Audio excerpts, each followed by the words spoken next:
Hi, Charles. Hi, John. How are you? I'm not too bad, yourself? Good. I'm very well, thank you. I'm very well, thank God. So, Charles, you've been a member of the church for a very long time now. And when did you first come to the church? I would probably say around when Bernice joined. Yeah. Because obviously, just before Ashley was born, I would say.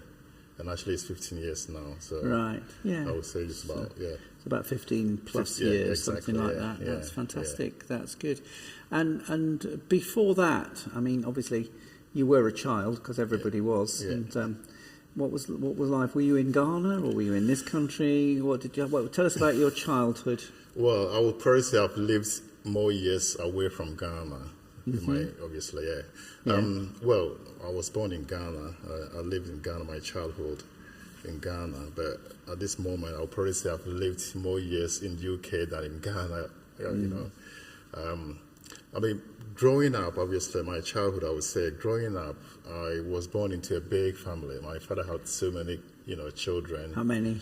Well, at did the you lose time, count? I think I'll probably say about 18. About 18? Yeah. Wowza. That's a lot, yes. I mean, some of his grandchildren were even older than me. I Right. think there was one or two great-grandchildren that were just my age, I think, So, I was born in a big family, so I had a chance to be moving around. Some of my siblings were more using as their child or sort of, Yeah. So, it was lovely, I would say, yeah. Yeah, it was a very happy childhood, was it? I would say, because, I mean, I was living with my parents, but more or less I was living with my brothers, my sister. Eventually I went to live with my big sister. Yeah. And to date, most people thought, she's my mother. Yes. Yeah. Yeah. But that whole idea of family is such a special thing when it's such a large family, isn't it? You kind of you're all together in different ways. Yeah, that's good. Yeah. That's good. So you went to school in Ghana. Yes, I did. Yeah. Yes, I went to primary school in Methodist Church, actually. Yeah. Methodist Primary. Yeah. And obviously back home, as a child or as a son, most parents, what they want to do is to make sure their children get a good education. Yeah.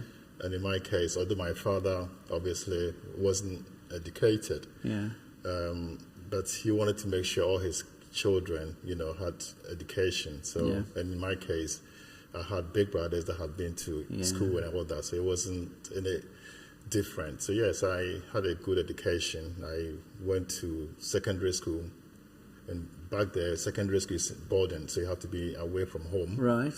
Yeah. And how was that?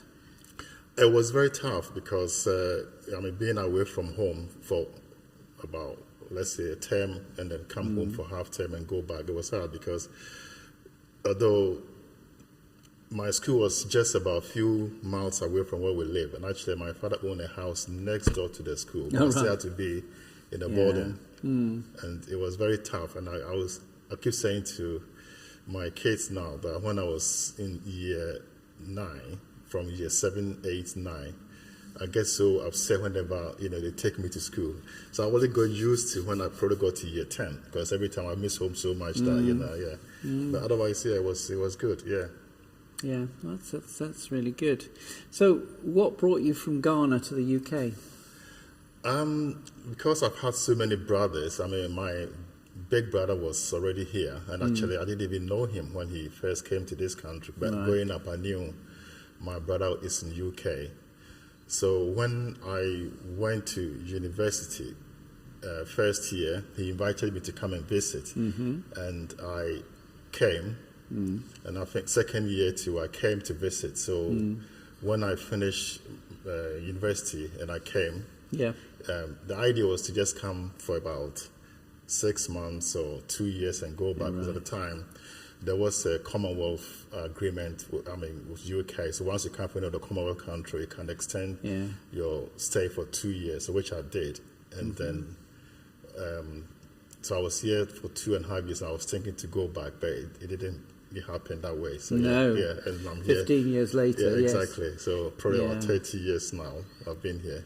So you settled in this country, and obviously you started working.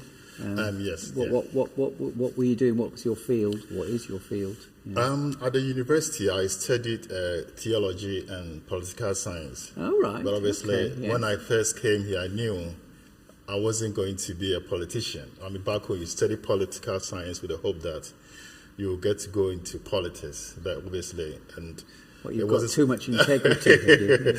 Exactly, yeah. And obviously, like I said, I mean, most parents send their kids to school, and back home, the idea was to become a doctor, a lawyer, or an accountant. But then, obviously, I knew I wasn't going to be a doctor because I wasn't good at, meeting sick people and all that, because I wasn't good at seeing blood, and so I ruled that one out. So when I came into this country, it was a challenge because, one, I wasn't going to be a politician and I wasn't going to be a lawyer. Yeah. So I was asking myself, so what can I do? Maybe I have to go back to school and do some masters in some academic work or whatever. But anyway, my other brother was in the US. Yeah. And then because the good thing is, because I had older brothers, they were always guiding me. They were always telling me what to do and advising me. Yeah. Which was good. So he first mentioned to me that if I can start looking into IT. Yeah, there would be work. Exactly, yeah. So more or less, I mean, I haven't even seen a computer before. Yeah. Because back home, people that were doing computer program at the university, they were writing all their codes on paper. Yeah. There was no computer for them to even program it on.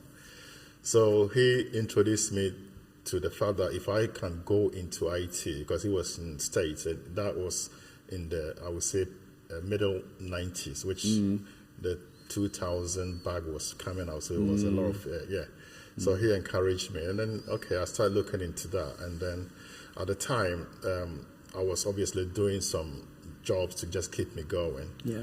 And what happened was, because I've already finished university, I didn't want to start afresh. Yeah. But at the time, because IT was becoming more mainstream, some of the universities were offering conversion courses. Right. Yes. Okay. So I went to Greenwich University, where they were offering conversion courses from. So if you have a first degree in any discipline, you can take a master's degree in computing information system. Right. Yeah. So I went to Greenwich to do computing information system. Right. That was towards the late 90s. Yeah. So I did it for 2 years. Yeah. And then when I finished, that is when I started looking for a job. So my first job was to work for NTL. And at the time, I think they were trying to do interactive TV. Yeah, so that is where I started working. So that's my journey into IT. So right, okay. So you obviously had a background in church because you were involved in the Methodist school and Methodist church at home. Yeah. What brought you to Hounslow, to Bell Road? My spiritual journey, or I'll say my journey to date in terms of faith, is taking a long, winding journey, I should say. I mean, I was born into Methodist because my father was a Methodist. I mean, he built a Methodist church in our hometown for them. Right. And then as a child, we used to all go. He used to take us to churches. Yeah.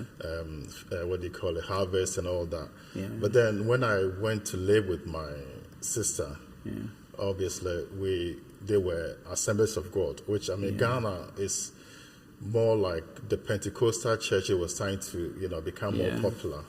So I went to Assemblies of God, and I enjoyed it. So I became baptized there. And at some point, obviously, I derailed. So I went to uni, and then I went back to church again, where my faith grew strong. But then when I came to this country, because I've been used to Assemblies of God, I was looking for Assemblies of God church, but obviously there's no Assemblies of God here. So I would say for the first couple of years, I wasn't going to church because I wasn't also a fan of one-man churches, which most of our people back home, that were here, they were having their own churches and members. I wasn't going to any church, and I was toying with the idea of going back to Methodist. But then I'm thinking, well, I've been away from Methodist for so long, so going back would be another journey, or maybe I will go back to Ghana and they say, oh, why did you go back to Methodist when you have to go back to Assemblies of God? But anyway, as fate will have it, when I met Bernice, and then she said she goes to Methodist. So at first I was even dropping it off, and I wasn't still sure whether I want to come back until I think when she got confirmed into the church, and then we came for a service, and then from there I realized actually I would like to come back, because although what I saw back home as Methodist is not the same as here, so that's when I started coming back. Yeah. And how important is faith to you? It is very important. I mean, like I said, my faith has taken a long winding journey, but even at the back, when I was even not strong in my faith, I always believed that, there is God, and I always have my Christian faith that I hold on dearly to. So in as much as I will be doing something that is not godly, I still believe, in the faith that obviously is still in me. So it's very something that I hold dearly to. Yeah. So it takes up very much part of your life. It's who you are. Yeah, absolutely. So you came to Bell Road, and you weren't very content at just sitting back, because you're now heading up as a senior steward. Why do you think that's a really important role to do? I think when Lynette was stepping down, we needed some people to take the mantle. At the time, I would probably say I wasn't sure whether I was ready for it, because I'm someone, when I commit myself to something, I want to make sure I give it 100%. So in fact, to be honest with you, before I became a joint holder with Dini, I was speaking with Bernice about it at the time, because the children were very young. It was idea for maybe. So when Dini came with the idea, we can be, do it together. That to me was very ideal, because I thought, there are so many things in church that you can do, but then if I can start as a steward, obviously I'm, giving something back to the church. Yeah, good. And what do you people talk about church generally as going through a very difficult time now, in a post-pandemic time, getting young people to come back, getting other people to come back. What's your view on that? How do you think we're moving ahead? I remember I was saying to Dini and even my wife, when we had a lockdown, and then obviously there were bad news on the TV, and most politicians that probably don't speak the word of God were making statements with God in it. So it was very encouraging, and I was always saying that when the lockdown is lifted, I'm confident that our church will be full, because now everybody has kind of holding on to some faith.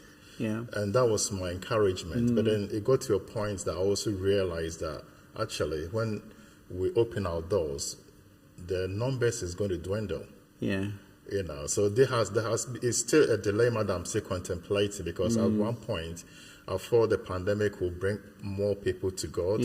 At the same time, I'm thinking it's even taking people away from churches, because there are some churches that are losing members.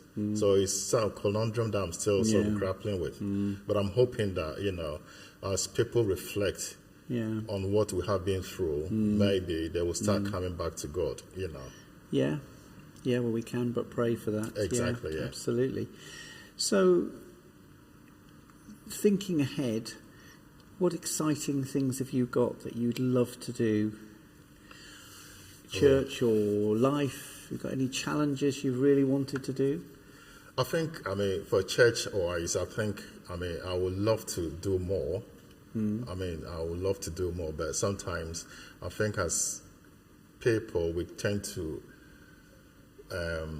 think about work doesn't allow us to do more in church, and it is something that I'm hoping that I wouldn't use work as an excuse. In life, obviously, I always say once there is life, there is always hope.